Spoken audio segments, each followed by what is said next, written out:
La parole est à Madame Frédérique Vidal, ministre de l'Enseignement supérieur, de la Recherche et de l'Innovation. Merci Monsieur le Président, Mesdames et Messieurs les députés, Madame la députée Josette Manin.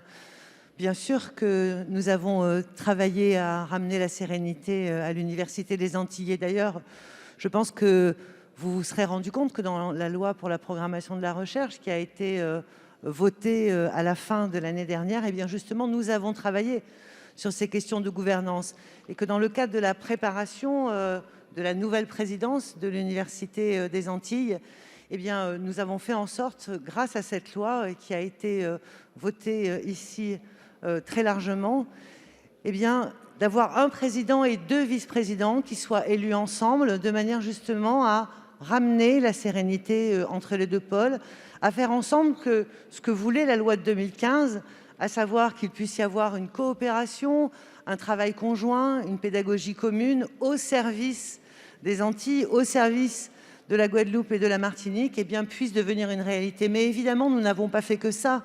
Je vous rappellerai les 16 emplois qui ont été mis à disposition de l'Université des Antilles sur les 5 dernières années.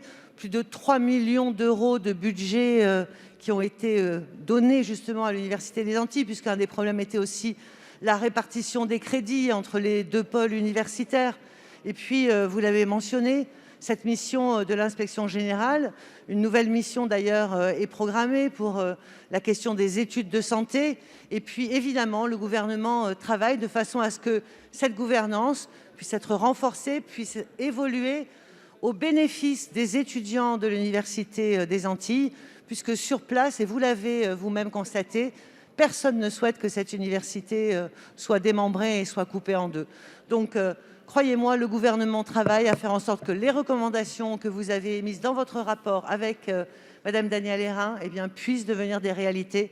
Et c'est déjà fait pour partie dans la loi pour la recherche.